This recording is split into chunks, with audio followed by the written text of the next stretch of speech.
As much as we all like to rip on men, this is time to take some accountability. For me, activism has become too loud for me, if you ask me. Absolutely. So much that it drowns the real conversation on both sides. Certainly. So this is what I believe it's the most effective way, okay, for us to see, can we bring a new thinking?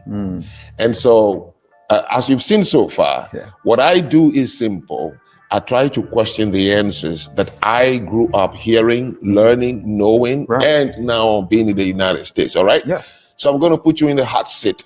Yes, when I sent you the topic, I simply said, there is no difference between Blacks in Africa and Blacks in America. By Blacks in America, I'm referring to specifically Black Americans. Yes. I said there is no difference at all.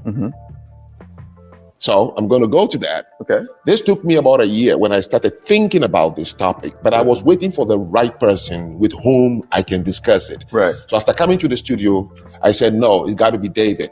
So the original topic I had, I said, no, let me hear from you. And so notes are taken over the year. Yes. I have it here so I don't miss anything. Certainly. And I would like you to respond the same way we did it in the studio. Absolutely. All right. Here is the first case. African Americans or Black Americans, and you are, and I want the audience to know, Dave like to have rather foundational Black Americans. Yes, so sir. he refers to himself as an FBA, foundational Black American. Yes, sir. So I may be using the Black American because Interchangeably, I'm okay with that. I understand. Right. The big question in your mind, what is the difference? What is the difference between African Americans in the United States and Africans on the continent? Well, the one thing that I will say is Africans on the continent, Frank, have a deep-seated tradition that they've been able to keep and protect, even though Africa as a whole, all 54 countries pretty much are colonized. You have traditions and dances and things that are rich in culture that goes back thousands and thousands of years prior to recorded history. That is a huge advantage over what we had to create from scraps and genetic engineering, overbreeding, all the things that happened to foundational Black Americans over the course of 400 years. I think that the problem has always been, just to what you said when you were with me in New York, is that there is a severe disconnect and that we don't really have that bridge, but we have been colonized in different ways. When you look at how families have been impacted with all of the propaganda, the media, firestorm of you need to be independent. You've got, the black wave of feminism, which in and of itself has been proven to be funded by the CIA, which really interesting. You start to see the erosion of the Black family. And what I find very interesting from a historical perspective is J. Edgar Hoover actually said the two biggest threats to America is the rise of a Black Messiah and Black unity. What is more unified than a Black family? So if you disrupt that, then you get all the chaos that has come after that over the past 40, 50 years. So I think those are distinct differences. All right. Slavery did happen. Certainly. So of course, and I'll say our because of course some of my families were taken away too. Sure. So slavery happened. Great-grandfathers were in slavery. Here's my question.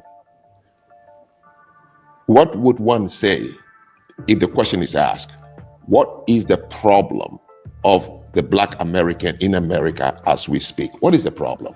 The problem with the Black American or Black America as we speak today is not slavery. The problem is indoctrination. And the problem is we don't have an opportunity to separate culturally from every and anybody. And here's what I mean by that. We don't control our media. We do not control our police. We do not control our farming. We do not control any means of growth and sustainability to be culturally solid amongst ourselves.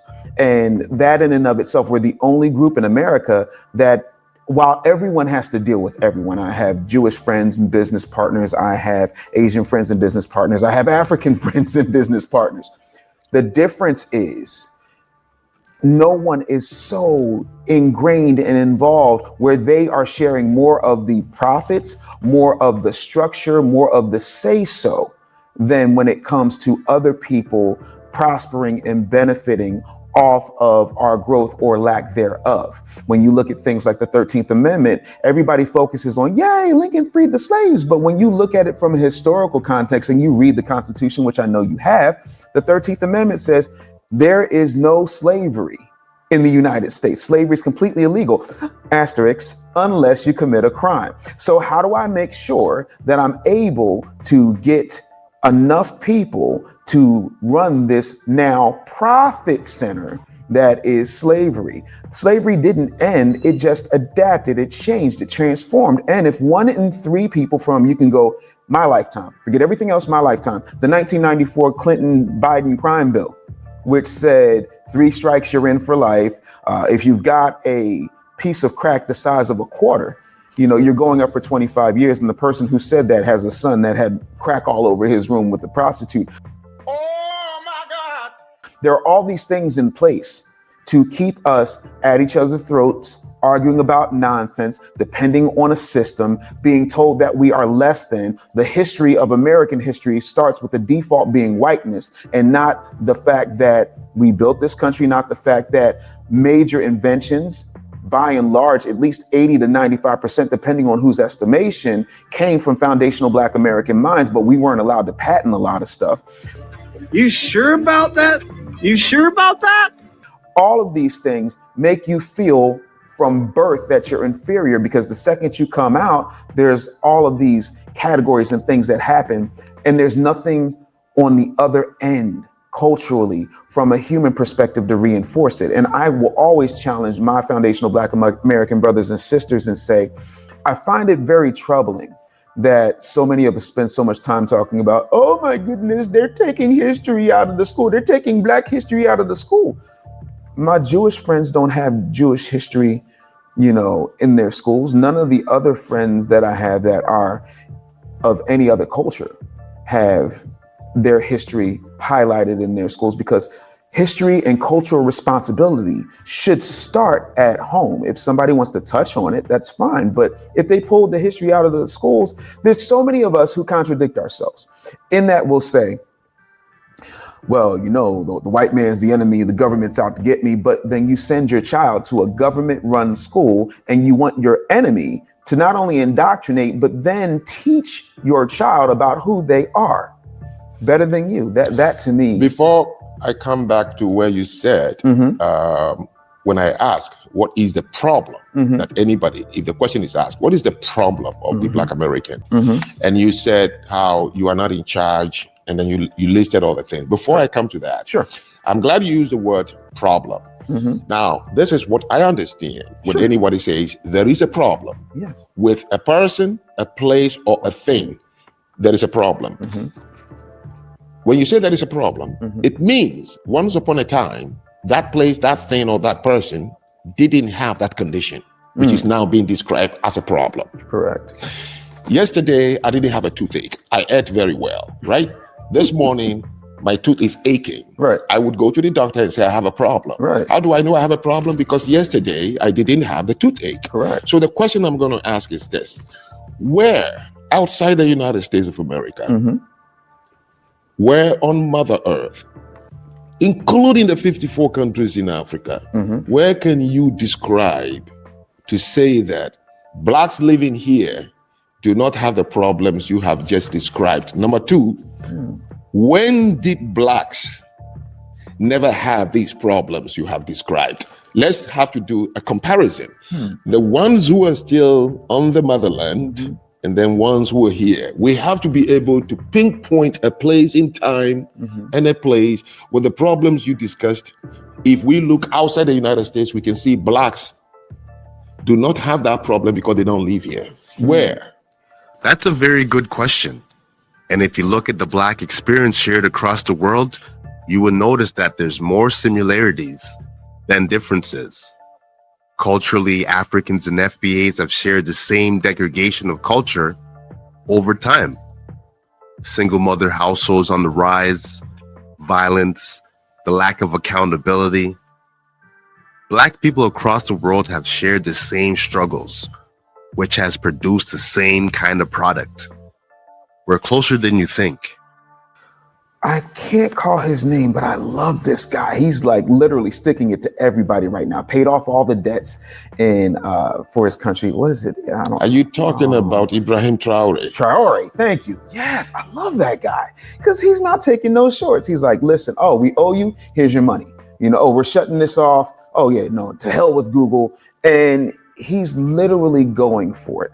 And I'm afraid the clock is on him. I think, and I don't know for sure because I haven't talked to the people there, but by and large, he reminds me a lot of Gaddafi, who people don't know historically because over here they painted Gaddafi as a terrorist. He wanted to have his own currency. He wanted to make sure that his people were well taken care of. If you wanted to go to, and again, I'm getting this secondhand from, you know, history and from people that I've talked to, Libyan Americans who have said, yeah, if you wanted to go to school, they pay for it. If there was somebody who was sick and they did not have the technology there, they would send you to there. So yeah, that seems better. And I think Traore is taking the bull by the horns and saying, this is what we're not going to tolerate. I think that is an example, 2 examples of where those things could easily be looked at and say, okay, yeah, that is a much better, more advantageous, more take the bull by the horn situation than I think we have here in the States. It should be a different conversation. Otherwise, I would like to, because once I pick it on it, it will take us off the road. There is no progress, not even an inch of progress in Burkina Faso because of Ibrahim Traore. Wow. Totally false. Wow. Where did an African government that has been poor since independence have the money to say, you want your debt? Here, I pay you. Where was the money lying all this time? And yet they have the debt and he didn't pay it. I don't know. That is a very good question. Educate. Ask yourself this. You live in America. Certainly. You've never been to Burkina Faso. Correct. How did you come to know that Ibrahim Traore is doing all these things? Because every time I turn on the TV, the white folks are saying what he's doing and how pissed off they are about it. Social media. This is the biggest, second one in the history of Africa. Russian propaganda. I have a friend who lives in Ivory Coast right now as a journalist for the last 19 years. So he pendulums between Ivory Coast and Burkina Faso. Yeah. He knows the place. Right. He's a journalist. Right. And he's telling me, he's crying, how the whole world, in France, in Caribbean, they are marching in the streets over Burkina Faso. Nobody has been there. How did people come to know about this man? Number 2, which major world news have you seen interview this guy? None. See, and then to me, and Number 3, yeah, think, Dave, he got in power only 24 months ago. You really know a black man in Africa? A 36-year-old military man took office in 24 months. Do you know how long it takes for you to put out a contract and have people bid for it, vet, screen, and award the contract before a factory is built? And he did all this in 24 months? It's not true. Somebody's the biggest Russian propaganda. You know why? Why? Russia is propping this guy up so that when something happens to him, Africans would blame the West instead of blaming themselves. Burkina Faso is a basket of coup d'etat from the day of independence. So he's installed. No, they make coups against themselves. Huh. He overthrew the guy, Henry, who was only 9 months in power. He overthrew him. How do you judge a man in power for 9 months? You can't. You There's can't. not enough time. And he's going around wearing a French beret, a French hand gloves, a French pistol, a French armored car, a French jeep, a French military, everything French, and go to Russia to say, yes, I kick one of you out of Europe, kick you out, and I want to deal with another European country. Let's not go that. Okay, here is the problem I'm trying to share with you. Sure. My aim for this conversation, Dave, please be with me, is Absolutely. that we got to find a way to examine the problem. Certainly. And it will change our activism. It will change the way we are tackling this problem. Absolutely. So I'm going to go on what I said. How do you know there is a problem? Right. You got to look at the person and see when the person didn't have this condition. Was there a time in our life on Mother Earth, the last 400 years, Sir. where what you see about black people was never the case? Let me read some things to you. Sure. Here are the following I put down. On the continent, 54 countries. Yes. African Americans, 50 million. Yeah. These, and then of course the Caribbean. Sure. These are the common things you will see every time you interact with these two groups. Okay. One, black on black crime. Oh, we beat you to it. Only that we don't have a media that reports it. As I'm speaking to you right now, in the streets of Lagos, in the streets of Ghana, in the streets of Liberia, we cannot resolve conflict. You do well here more than we do. The only thing is you guys have a gun. That's it. We use knives and bottles and sticks on each other. Black on black crime? No, we beat you to it. Two, corruption. Oh, it's between all of us. Mayors from Illinois, super mayor, and you name them, Valley Williams and everybody. Yeah. We have 10 times that in Africa. Blight. You trash your neighborhood. Oh, we are the champion of it in Africa. The first thing you notice about every African city, as soon as you get out of the airport, is blight. Trash in the streets of every city. Baby mamas and baby daddies. You ain't lying. Like I said on your show, the reason ours is not known is because of the family structure. Correct. When you have the baby, your grandmother takes it, nobody knows, and you just mix it back to the crowd. Right. But if you go to Kenya right now, you would cry for how many 19, 20, 21, 23-year-olds walking around with babies whose fathers are just walking around, don't care. You're talking about lack of maintenance, the same thing. Ghettos, plenty. Do you know a place called Kibera in Kenya? Yes. Soweto? Yes. Those are the biggest slums all over every city in Africa. We have our ghettos. Financial illiteracy? Oh, we two of us, we are in Olympics for it. Okay. Health disparities? Yes. We eat bad. Our women are walking around out of shape. Why? Unhealthy. Diabetes is across the continent of Africa, and sickle cell. Nepotism, the same thing. Unproductive relationship with money. Oh, we are top of it. You talk about bling. Have you seen Davido? Have you seen Burna Boy? Have you seen every kid in the streets of Accra wants to buy something more expensive than he can afford? Absolutely. We have the same thing in common. You blame white supremacy and racism for the reason blacks' social economic is low. We blame imperialism and neo-colonization. We just gave it two same different system, names. Different names. Same different names, okay? I'm with you. Okay. And you change names, we change names, okay? You were once upon a time colored people, Negro, Afro-American, Black American, African-American, and now foundational Black American. Once upon a time, it was Upper Volta, is now Burkina Faso. Once upon a time, it was Gold Coast, now is Ghana. Once upon a time, it was the Republic of Dahomey, it is now Benin, my country. Yes, once upon a time, it was French Sudan, now it's Sudan. And the list go on. We change the name thinking the condition will go away, the same you do here. There is nothing at all different between the African American and American. And number two, there is no place on earth that you would go to, either it's in the Caribbean, on the mothership, where blacks were different from what they are now once upon a time. No. So, when our forefathers were in the ship arriving in America, the question we need to ask ourselves, were those bankers and doctors and technicians and engineers who were hauled away, so they lost it? No. They are worse than what we have now on the continent. Absolutely cooked it. Ask yourself this question, FBA. If slavery never happened, would you be better off? Take your emotions out of it and think for a minute. We can see for our own two eyes where Africa was before colonization. I said it once, and I'll say it again. If you consider yourself African American, ADOS, FBA, you won the black lottery and have nothing to complain about. Nothing has happened. There is no new injury inflicted upon the black man on earth. Dave, the problem we have is just two things. Talk to me. With the African Americans, the problem is this.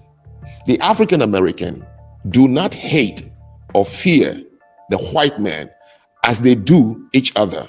And you know why the African American, by and large, are angry? They know deep down, when they look at the white man, they don't hate them. They don't fear them. And it bothers them. Why is it so? Because we are supposed to hate and fear them, but we don't. And not getting the answer to that feeling makes them angry. A South African friend of mine, when I went to speak in South Africa, told me the same thing. He said, Frank, don't be fooled by any South African. No black South African would tell you he doesn't admire the white man. He's lying, but you can't say it. Bruh. It's just too difficult to say. So are you saying that we love the white man too much and we should hate them in order to progress? No, I'm not saying you should hate them. Right. I'm saying there is a phenomena which is inexplicable. I feel it myself.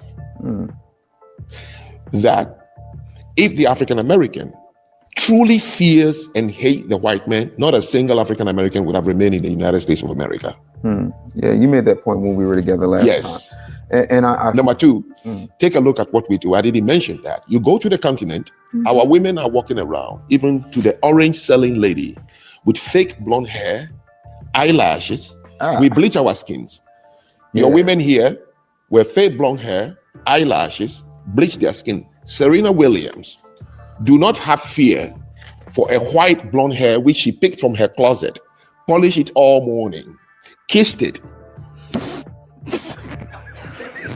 and wore it. Yet she had a trauma touching a fake cotton in a hotel hallway. Yeah, I saw that. Listen, I'm gonna tell you this, and I will tell you like I tell anybody else. I am nobody's spokesperson but myself and how I see things.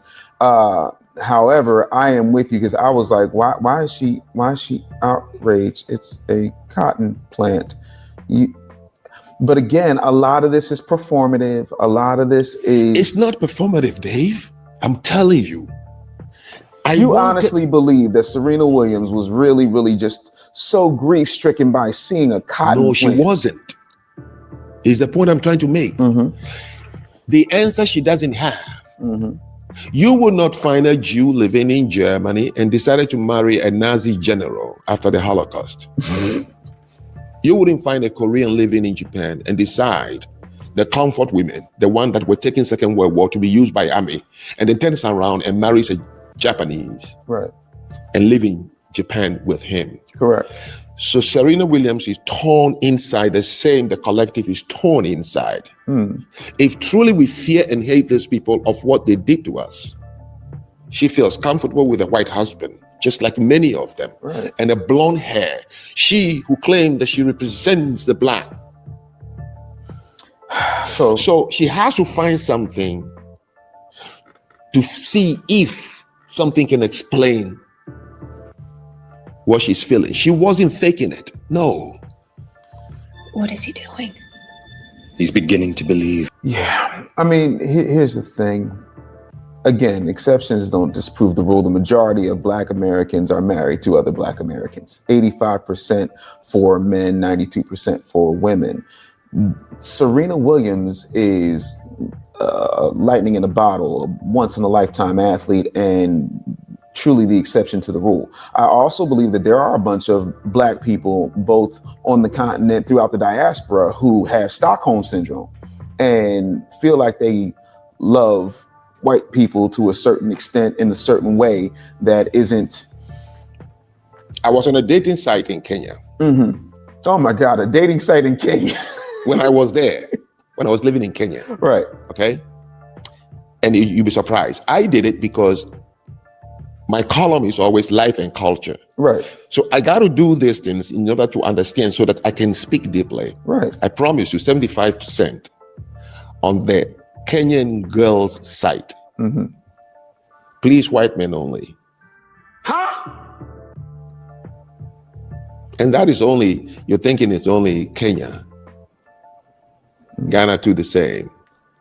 So you would think that's an indoctrination type of No, not at all. So what exactly is it that's making people think that it's like this is a thing where it's like I gotta look white, I gotta be white? I mean, skin bleach is probably the top beauty product on the continent. That's correct. It's sixth here in the United States, correct. which in and of itself screams of self-hate unless you have some type of vitiligo. I totally disagree. Okay, so tell me what it is. I'm fascinated by this. What do you think, if it's not self-hate, if it's not trying to assimilate, if it's not trying to garner the white gaze, right? What is it? Because here, I don't know if it is there. You have to educate me on this because I've never lived or worked on the continent. We had to enact something called the Crown Act because women were being policed by their hair. Hell, if I was still working in broadcasting, there might be some people upset with the fact that I've got, long locks, like they were policing our hair. But a lot of people, especially our women, perm their hair, straighten their hair, didn't wear braids, all of those things because their white bosses had an issue with it. So tell me why there's so much skin bleaching on the continent. Tell me what that is. If it's not self-hate and it's not indoctrination, what is it? Back in the 50s and the 60s, you would see when the zoot fashion, in Malcolm X, when he poured the perm on his head and stuck it in the toilet. That conch, yeah. Now, that was also on the continent. Yes. Wow. Okay, perm our hair. Yeah. James Brown, Al Sharpton. The name doesn't stop. Yeah. There's a congressman who still perms his hair, and that perming happened, except the man didn't bleach. Then he went to the Caribbean when Vice Cartel led the revolution for skilled bleaching. There is a boxer in Ghana, just as popular as Vice Cartel, who also bleaches he and his wife, and he says, yes, it is more beautiful than black. Why not? So the white fixation is not peculiar to only black people. Right. Koreans and others want their daughters to be lighter. I don't think it's self-hate at all. When we do so, we minimize it and we get stuck without understanding deeper. It could be natural. Natural. Yes. Because if it is not, then why would a certain color permeate the entire world like that? Because that same certain color runs the entire world like that. They control the dictionary, they control the marketing, they control the media, they are the default. I have two daughters, right? You met my daughters. Both of my daughters, even though they are 15, 16 years apart in age, I remember buying them Barbies. Right. The default Barbie automatically is blonde. Even in the Barbie movie, which, took over the theaters for a good several months, the main Barbie was played by Margot Robbie, blonde hair, blue eyed. Hitler ran an entire campaign talking about the pure Aryan race. What is the pure Aryan race? Blonde hair, blue eyed, light skin. You saw how blonde haired and blue eyed Hitler was. Yeah. You can't divorce. I understand what you're saying. There's nowhere on the planet. There is one thing I believe. Right. And I believe it very deeply, and I've observed it among people also. When you see value in something and you believe completely that this is for me beautiful, it has value. Right. No one can tell you any different. So if you blame the media and propaganda, I will go with you. Sure. But then I will ask the question, why did it work? Again, I go back to the flea in the jar experiment. That's correct. I was coming to that. There you go. When I came on your show, you said that, and that thing is stuck with me. Yeah. I'm looking to see, is it in the book? Because I did not put it in the book. It's in my next book, actually. Very good. I want an expansion of it. Yes, sir. You said there was an experiment. You put a bunch of crickets in a jar, put a paper on it, and punch holes so they can breathe. Correct. The crickets try to jump, but they can only hit the paper and go back down. Correct. When they release them, they could only jump that high. Right. When it comes to humans in America, who performed the experiment? When it comes to humans in America, who performed that experiment? I think was it blacks performing it on blacks? No. Okay. Then who performed it? White people. How did they perform it? Oh, well, let's see. There's slavery in and of itself, but that's an act. Let's talk about the conditioning that went along with slavery, because in order to break someone, you also have to break their mind. And the one weapon they used to break their mind was the one thing that has worked all over. And historically, this has been proven, and that is the Bible. They use the Bible as a weapon.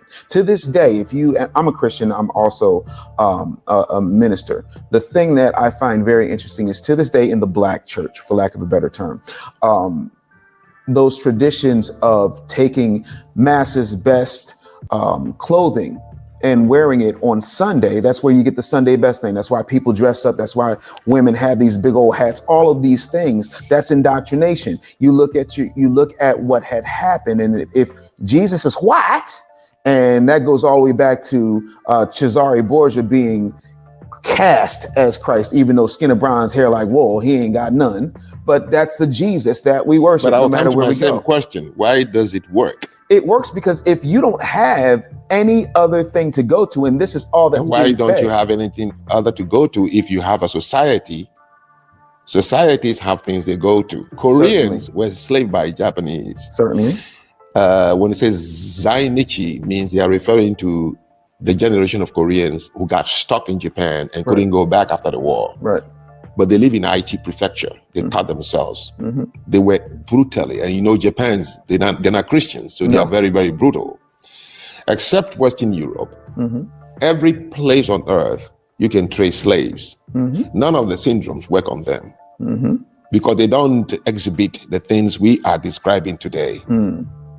In Japan, Koreans don't even take Japanese names. They cut off completely because they said, we don't know where to go, but we're going to be here.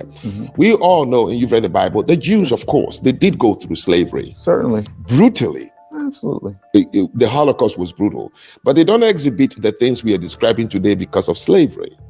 And you can look at the Osu of Nigeria and many, many other places. So I am saying it is very powerful when we rather look at why did this work on us? We may find a way out for our children. And I am insisting that we need to change the narrative. I wholeheartedly agree. That's why I wrote the book. I totally do not believe, because I've asked from the beginning. We have to look the African American, the Black American, socioeconomics, political, all the things they said they don't have. And then you look on the continent. Now, 13%. So African Americans make up to 50%, 50 million. Let's just run up the number. Sure, why not? Okay, take the entire African Americans and find a country in Africa and put them there. And it becomes a republic. What will be different between them and the existing countries today in Africa? I don't know, but let's pretend. I don't think much would be. That's correct. Which means the point I'm trying to make is this. For us to be able to say that something has gone wrong with a certain group of people or a place or a thing, we need to look at the origin of what that thing is. That's correct. And see, once upon a time, what was different? Number two, those on the ship coming here, what did they have? So in fact, the African American today, we in Africa actually look to the African American and say they are more successful than we are. The only problem, and as a Black man, a very proud Black man, and it was the first time I'm using this word, is that I only can conclude the only problem with the African American or Black people is that we are constantly, and unfortunately for the Black African, they live side by side with a white man, and they are constantly comparing, thinking that the white man's position, either is socioeconomic or whatever it is what they are supposed also to be. And when they are not, then the conclusion is, therefore somebody must be the one doing it to us. Because you see, the Black American has not, many of the majority have not been to the continent. Those of them who went, and I met two people, he said, when I got down and I went to the hotel, I was saying, I wish my ticket was open. I leave the next day. Very insightful last words. Reminds me of the saying, comparison is the thief of joy. When you measure yourself up to white people your whole existence, you would assume that your race is not doing too good. Or worse, that white people have held you back from reaching the same heights. But in reality, all races bring something different to the table, some greater than others. When Black people can fully understand this reality, we can progress forward and untap our own potential. You know what to do. Like, subscribe, leave a comment down below. On to the next.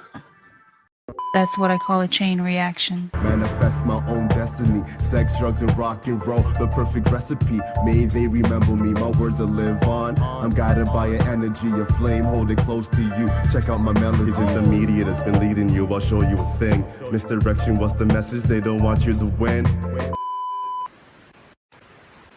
As much as we all like to rip on men, this is time to take some accountability.